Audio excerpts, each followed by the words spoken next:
MLA ఎవరు తెలుసా నీకు? నాకు తెలియదు, మా ఆయనకు తెలుసు. మీ ఇక్కడ మంత్రి ఎవరు తెలుసా? పోనీ ఇక్కడ మంత్రి నాకు తెలియదు, మా అత్తయ్య వాళ్ళకి తెలుసు. రాష్ట్ర ముఖ్యమంత్రి తెలుసా ఎవరన్నా? ఈ సీఎం ఎవరు తెలుసా? నాకు తెలియదు, నాకు కొత్త పెళ్ళయిందండి. రాష్ట్ర సీఎం కూడా తెలియదా నీకు? తెలీదు, నాకు కొత్త పెళ్ళయింది. కానీ ఈ పరిస్థితిని చూస్తే ఈ వాటర్ లేక, ఈ రోడ్లు లేక, అక్కడ నుంచి డ్రమ్ములు కొడితే పై నుంచి అడిగితే ఇక్కడ కింది వరకు వస్తాయి నీళ్లు. ఏం చదువుతున్నావు? Second class. 6 6 how much? 6 ఎంత? 20. గుడ్. ఎల్కేజీలో పడండి. మా టిఫిన్ కి ఏం చేసావు మా? చెప్పు నాయన, నీకేం కావాలా? వేడి వేడిగా దోశ చికెన్ కర్రీ చేయమా. వినిపించట్లే. పోనీ మంచిగా ఇడ్లీ చేపల కూరనా చేయమా. వినిపించట్లేదురా. నా బతుకు ఈ రోజు కూడా ఉప్మానే దిక్కున్నట్టుంది. ఉప్మానా? 2 నిమిషాలు చేసేస్తా. వస్తే మీ ఆయన అక్కడ ఎవరినో బీటేస్తున్నాడే. వాళ్ళిద్దరికి మీడియేటర్ గా ఉండి కలుసుకునేలా చేయొచ్చు కదే. నాకేంటి అంత అవసరం? అవసరం లేనిదానివే మా ఆయన గురించి నీకెందుకే?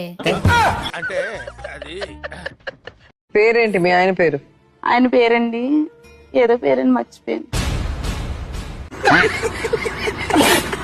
మీ అన్నయ్య బిజినెస్ ట్రిప్ మీద అబ్బే ఆ ఊరు కాదన్నా, ఓపిక ఉండదు వదిన మనిషిలో. ఆఫీస్ కోసం అని చెప్పి ట్రిప్ మీద ట్రిప్ వేసి మనిషి నీరసించిపోయాడు వదిన. అందుకే ఈ దేశంలోనే అదేదో ఊరమ్మా, గోవా వెళ్తున్నాడు ఈ మధ్యన. ఆ ఊరు కంటే ఈ ఊరు ప్రయాణం సులువుట. చిటుకుమంటూ వెళ్తాడు వదిన. లగేజ్ కూడా పెద్దగా ఏం ఉండదు వదిన. 2 నిక్కర్లు పట్టుకెళ్తాడు. నిక్కర్లు ఏందయ్యా అంటే ఫార్నాలతో మీటింగ్ రాజ్యం, మామూలు విషయం కాదు, ఫ్యాషన్ గా ఉండాలంటాడు. ఫ్యాషన్ అని అల్లాడిపోతా ఉంటాడు మనిషి. ఆ ఊరు వెళ్ళేటప్పటికి ఒక్కసారి కూడా ఫోన్ కాల్ అవుతుంది నా. ఎప్పుడు చూసినా స్విచ్ ఆఫ్ అని వస్తుంది. ఏందండి స్విచ్ ఆఫ్ అంటే? రాజ్యం, నేను చాలా లోతెట్టు ప్రాంతాల్లో ఉంటా, నాకు ఫోన్ చేయడానికి ప్రయత్నించబాక, మీకోసమేగా ఇదంతా అంటాడు. ఎప్పుడైనా ఫోన్ సిగ్నల్ దొరికి ఏం చేస్తానా అయ్యా అంటే మందు వేసుకుంటున్నా రాజ్యం అంటాడు.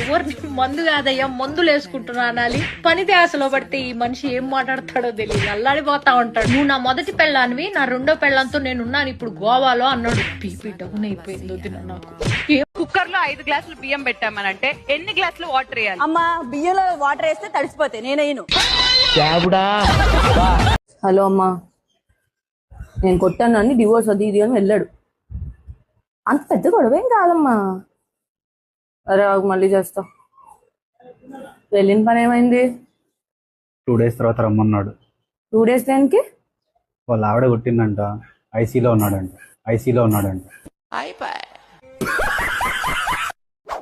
ఏమ్మా మీ ఆయనగే లేరా? లేరండి, ఇప్పుడే బయటికి వెళ్ళారు. బయటికి వెళ్ళారా? వెళ్ళే ముందు ఏమైనా చెప్పారా? చెప్పారు సార్, మీరు మీ ఆవిడకి ఎక్కువ భయపడతారంట.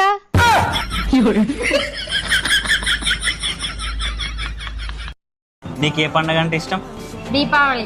ఓహో, మీ అమ్మాయిలకి పండగలో కూడా మంటలు పెట్టుడు అంటేనే ఇష్టం అన్నమాట. కోడల పిల్ల, ఈరోజు కూర నువ్వు వండమ్మా. నాకు కూర వండడం రాదు కదా అత్తగారు. ఎలా వండాలో నేను ఎక్కడి నుండి చెప్తాను, నువ్వు అక్కడ వంట చేసి. సరే అత్తగారు. అత్తగారు, నూనె ఎన్ని చెంచాలు వేయాలి? నూనె 4 చెంచాలు వేయమ్మా. కారం 3 చెంచాలు.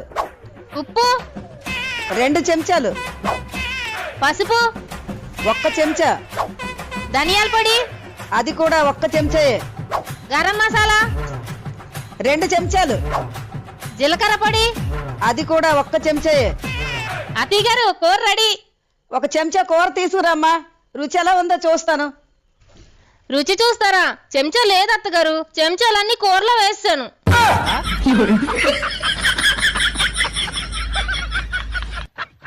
ఏమండి, పక్కింటి స్వప్న వాళ్ళ ఆయన 65 inches టీవీ తీసుకొచ్చాడంట. ఎంత బిల్డప్ ఇస్తుందో తెలుసా? మీరేం చేస్తారో నాకు తెలియదు. అట్లీస్ట్ 75 inches టీవీ అన్న తీసుకురండి.